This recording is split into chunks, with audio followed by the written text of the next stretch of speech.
I'm sure.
Gato.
Ani ma fa fa ló ká máa kọjá ẹ̀mí ọmọ ọba náà wà lẹ́nu.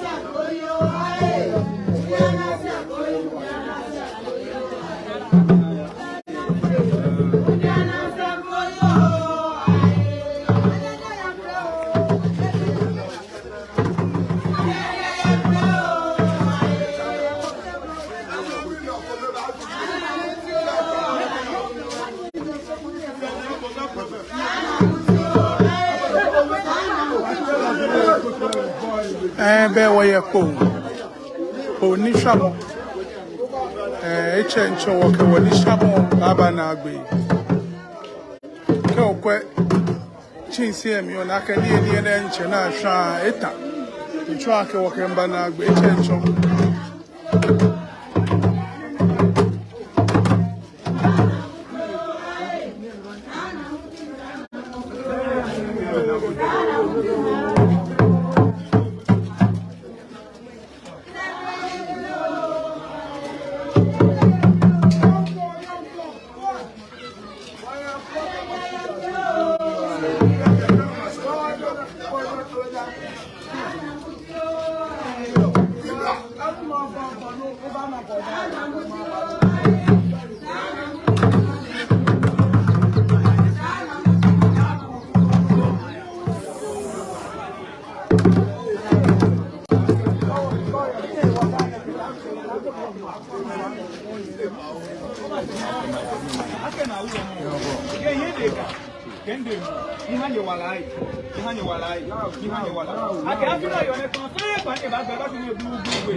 Eu vai a moto.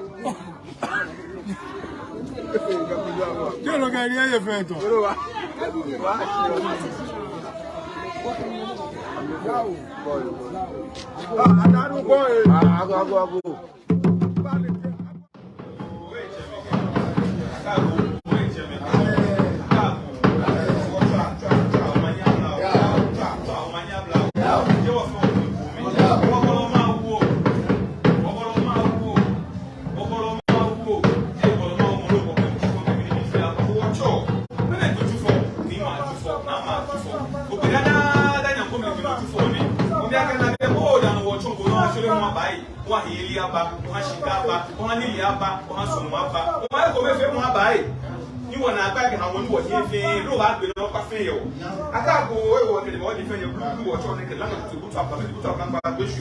Now, whatever will be, I will know about your boy. I will watch all to be in your big girl if you are watching.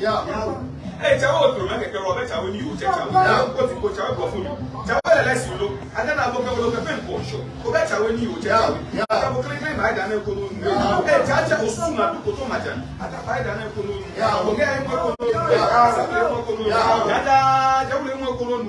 According to Lama say, the middle can see the Daniel Colon. I have been telling my Colon. I will go to the Imo Colon. I will go to Imo Colon. I will at Imo Colon.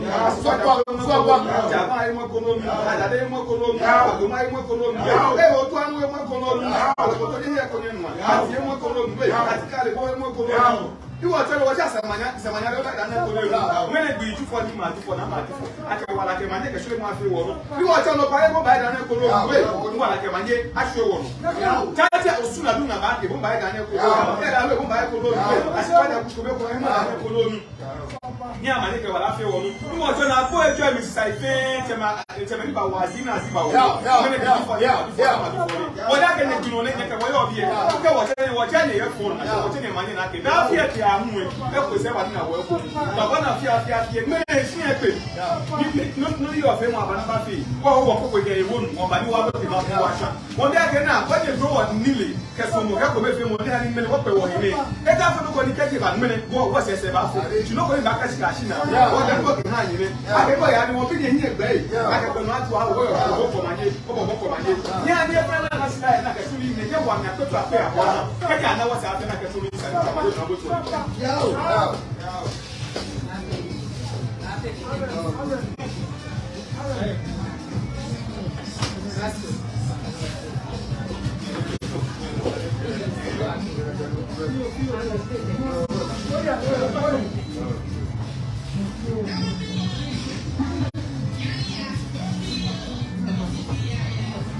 ni wo ni ese bele nu da ni mu amemu bele mu lo ke futu mo ni ka me da ba me fi shani ma lo ke shuwa shuwa ha walai na do ni na pa o